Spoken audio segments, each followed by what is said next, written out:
વડાલી તાલુકા ખેત ઉત્પાદક સહકારી મંડળી લિમિટેડ દ્વારા વડાલી માર્કેટયાર્ડ ખાતે સરકારના નિયત કરેલા ટેકાના ભાવે તુવેર ખરીદીનો આજથી પ્રારંભ કરાયો હતો।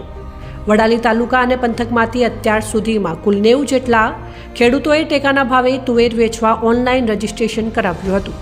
ત્યારે સરકાર દ્વારા વડાલી ખાતેના એફપીઓ દ્વારા ટેકાના ભાવે તુવેર ખરીદીનો આજથી પ્રારંભ કરાયો હતો।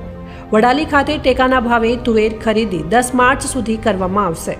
ત્યારે વડાલી અને ખેડ બ્રહ્મા બંને તાલુકાનું તુવેર ખરીદ કેન્દ્ર વડાલી માર્કેટયાર્ડ ખાતે રખાયું છે।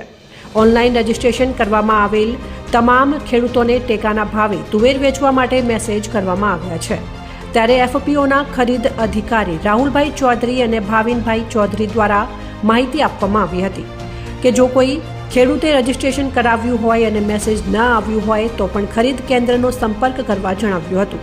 આજના પ્રથમ દિવસે એફપીઓ વડાલીના ચેરમેન ઈશ્વરભાઈ પટેલ અને ખેડૂતો મોટી સંખ્યામાં હાજર રહ્યા હતા અને સરકાર દ્વારા પ્રતિ 20 કિલો તુવેરનો ભાવ રૂપિયા 1510 નિયત કરવામાં આવેલ છે। બ્યુરો રિપોર્ટ, ખબર વડાલી, સાબરકાંઠા।